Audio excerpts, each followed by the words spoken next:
Bonjour, je m'appelle Chloé la Duchesse et je suis la poète officielle de Sudbury.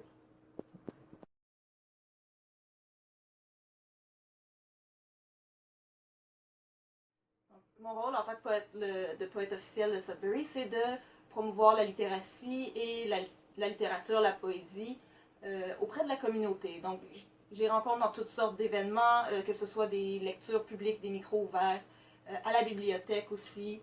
Et donc d'être là pour partager avec eux mon expérience, pour leur donner des conseils sur la publication d'une œuvre en revue, en livre, et leur donner des opportunités de faire valoir leur travail à eux, d'expérimenter pour une première ou une millième fois ce que c'est que de partager son travail de poésie. Donc le processus consiste en fait, il faut soumettre son dossier.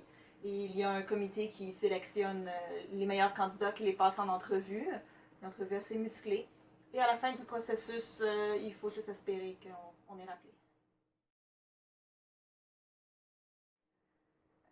Donc, quand Jessica m'a appelée de la bibliothèque, j'étais vraiment contente. J'étais au travail et je ne pouvais pas m'empêcher de le dire à mes collègues de travail, même si on est censé garder ça secret.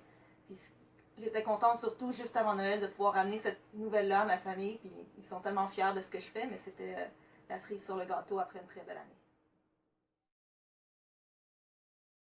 Can offer to the community. Euh, donc ça fait un bout de temps déjà que je fais de la radio. J'aime beaucoup la radio et donc ma première idée, c'était de faire une émission de radio pour que les gens viennent lire leur poésie ou des poèmes qu'ils aiment, tout simplement, et qu'on ait une discussion comme ça à la radio autour de cette grande chose qui est la poésie. Ça va avoir lieu sur les ondes de CKLU toutes les semaines, le samedi, à partir du mois de mars. Et en plus de ça, je veux continuer de publier le magazine Terra Nord, qui est le magazine des poètes lauréates. Et comme ça, on va pouvoir, pour certains poètes, ça va être une première occasion de publier. Et en plus de tout ça, je vais être disponible à la bibliothèque une fois par mois. Les gens peuvent venir me montrer leurs poèmes, discuter de leur lecture. Et moi, comme j'ai une formation en édition, je peux également donner des conseils sur comment publier ou comment améliorer leur texte. Donc, je suis disponible pour eux s'ils ont des questions à ce sujet-là. J'ai été introduite à la poésie, en fait, par l'espagnol, c'est-à-dire que la poésie moderne, c'est vraiment en étudiant la langue espagnole que j'ai pu m'approcher de cette pratique. Donc, un de mes poètes préférés, c'est José Lezama Lima, qui est un poète cubain, qui est décédé maintenant. Et c'est vraiment à travers ces mots, ces poèmes très très denses, que j'ai pu apprécier à la fois l'étendue de la beauté de la langue espagnole, mais également cette façon que la poésie a de tordre la pensée, d'en faire éclater les frontières.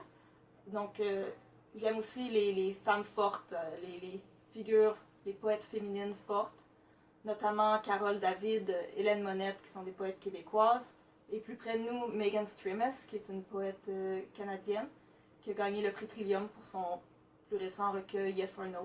Donc, c'est des poètes que je respecte beaucoup et auxquels je reviens souvent quand j'ai besoin d'un petit coup de pouce.